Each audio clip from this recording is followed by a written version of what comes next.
Can enclomiphene help with testosterone-induced weight loss? That was a question that came in. I think it's a great question. And if I was to dissect the question a little more, it would be, are you using testosterone to lose weight? Or did you get on testosterone and you gained weight? Because this can happen in either scenario. And in this video, I'm going to explain it from both angles, just so I make sure I understood your question correctly. I'm going to show you exactly how enclomiphene works, the difference between testosterone and enclomiphene. And by the end of this video, I'm going to show you how you can utilize enclomiphene to maximize weight loss, but weight loss for good. So that's the goal. I don't want you yo-yoing. There's no sense in losing a bunch of weight just to gain it again a few months later. And so let's jump into the science.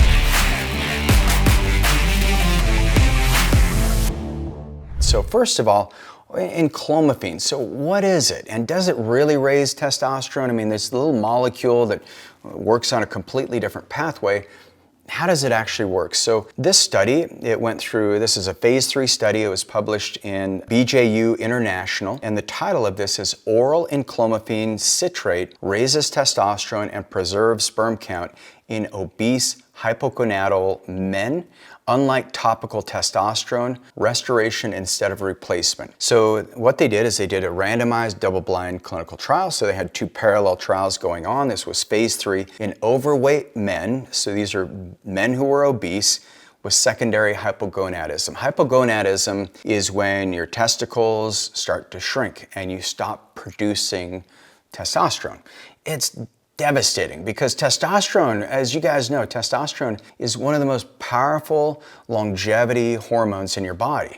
Testosterone, and women, you too. Women, you make more testosterone than any other hormone in your body, almost by a factor of 2. Men, we have a lot more testosterone than women do, generally speaking. I think up to about 100 times more. Well, actually, maybe 10 times more. But without testosterone, effort feels hard. Everything feels like overwhelming. It feels really challenging. Low testosterone leads to grumpy man syndrome, where I try to talk to that old dude and he's just grouchy about everything, complains about politics and the road construction and too much snow and it's too hot or the weather's too perfect. That's testosterone. It can make men have symptoms of depression and they start to remove themselves from social situations. They don't want to be around other humans. That's a big sign of testosterone deficiency. Women experience some of those same symptoms. They get more edgy, more irritated, they lose their libido, they don't feel that same zest for life, and they don't recover as well. So testosterone is really important, but when you're taking exogenous testosterone, there's some inherent risks. With enclomiphene, there's inherent risk too. There's risk with anything. There's risk with drinking water. So you want to make sure that you're working with a licensed medical team. This is not medical advice. I'm giving you my opinion, sharing with you some science and also some clinical experience that we've had in using enclomiphene for over a decade to help people raise their testosterone levels naturally while maintaining excellent fertility. And so in this study, we'll go back to it. So these are obese men with hypogonadism, and they were measuring their hormones in the morning, because morning hormones, that's when your testosterone is going to be the highest. It gives us a better outlook on the overall expression. One of the testing we do is called Dutch hormones, and it's a urine analysis that we can look at the cascade of all the hormones in your body. So if you want to go deeper, make sure you go to agelessfuture.com. We'll run blood labs. We may even do a Dutch test for you. But what they found in this study, they wanted to compare daily oral enclomiphene versus topical testosterone, and they wanted to look at total testosterone, luteinizing or LH, luteinizing hormone, and FSH, or follicular stimulating hormone. And yes, men and women do have both LH and FSH. And so they wanted to look at sperm counts as well. And what they concluded at the end of the study is they said enclomiphene normalized total testosterone and it increased luteinizing hormone and follicular stimulating hormone while preserving sperm counts. Whereas the testosterone, the topical testosterone, normalized total testosterone, so that came up, but the LH and FSH went to 0. And that means they weren't making any of their own testosterone, and so it suppressed what's called the gonadotropins, and it did not preserve sperm count. So that supports the morning axis synchronized use when fertility matters. And I think it matters in a lot because one of the things that happens with enclomiphene is you do have the fertility preservation, and I think this is something that's really important. We need to have more babies. And fertility, some studies show that infertile couples, 20% is men with low sperm counts in this study, and they also found that 30% of it is the incompatibility with the man and the woman as far as their biology goes. So it's very interesting. What you can do is, if you're using testosterone, if you have low testosterone, you may also have low sperm counts.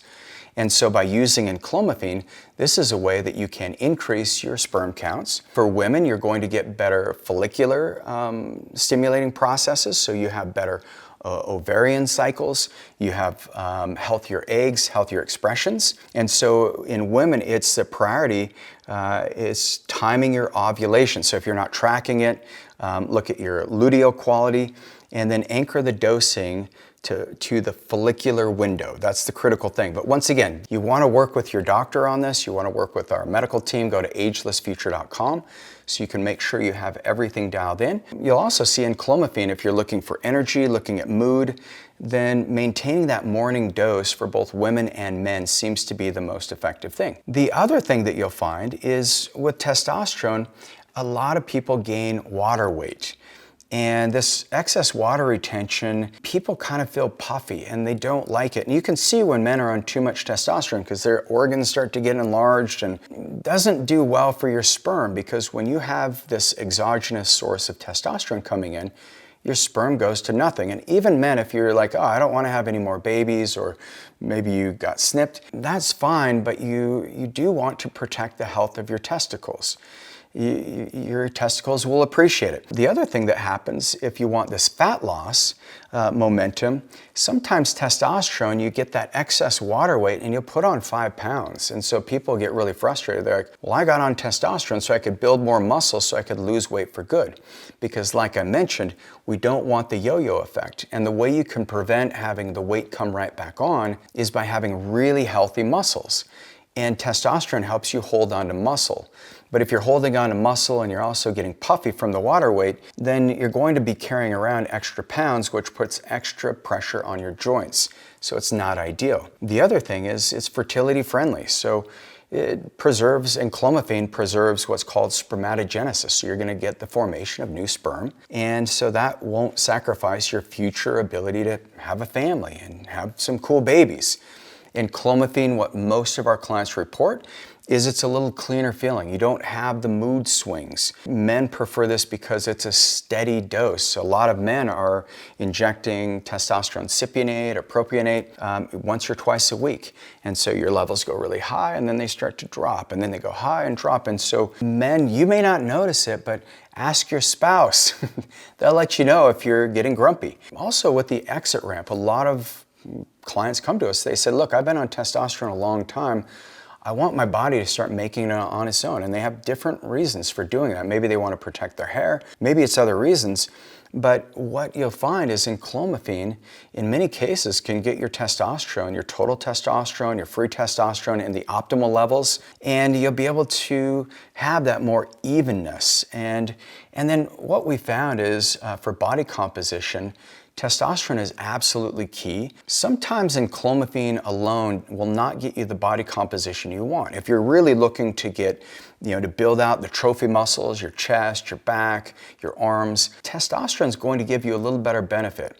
And so this is where you can use a lower dose of testosterone and stack it with enclomiphene, and that's where you can get some of the best body composition results that we've seen. So if you're using like a GLP-1, like Ozempic, Mounjaro, maybe you're using tirzepatide, retatrutide, I love those.